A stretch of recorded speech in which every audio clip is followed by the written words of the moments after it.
England to America, okay? England is also Protestant.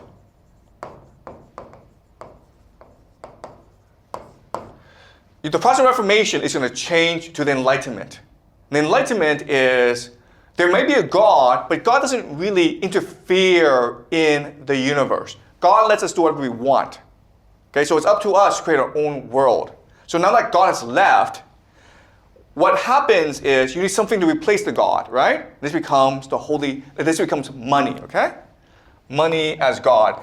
And this works because if you insert money into the Protestant faith, it solves a lot of problems. It solves a problem of anxiety, because how do you know you go to heaven? If you become very wealthy. Okay? And everyone, how do you know you're favored by God? Whoever becomes the wealthiest, okay? So money becomes the new religion of America. And this is what ultimately leads to the triumph of transnational capitalism, okay? All right. Okay, so how do we get from the Dutch Republic to England?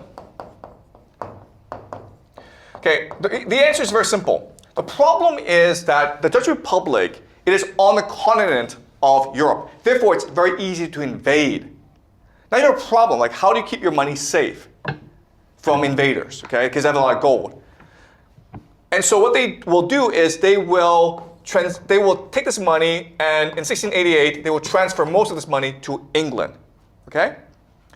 So how does England convince the Dutch to invest in England? Well, first thing is they make a Dutch aristocrat, Willem of Orange, the king of England, okay? All right?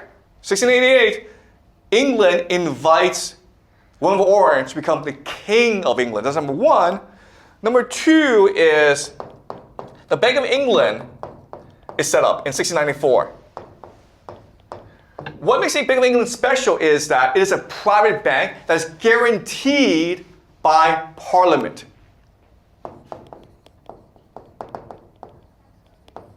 Okay, does that make sense, guys? What this means is this. What this means is that if I make a lot of money, I keep it.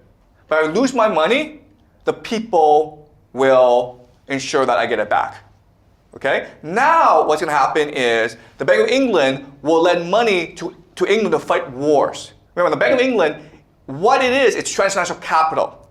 So it's private interest, but anyone can invest it, including the Dutch Republic, including, guess what? The Catholic Church. Okay? And the third thing is secret societies. So what's going to happen is that secret societies are going to create these linkages among these different transnational capital groups in order to allow them to work together, okay? All right? So does it make sense? And what's really important is this system will transfer over to America, creating a system that we have today. The Bank of England becomes the Federal Reserve. Secret societies transfer over. These are the Freemasons, okay? All right? Does it make sense, guys? And this is why we have the system that we have today. The thing that you need to understand about the Federal Reserve is the Federal Reserve was set up in like 1913 or 14, I can't remember, okay? But the Federal Reserve, what they can do is print money. It's a private bank. It's a private interest. They print money, and the government, how's it going to spend money? It borrows from the Federal Reserve at interest. Okay, so the people are borrowing from the bankers. And so that's why America is controlled by private interests. Right?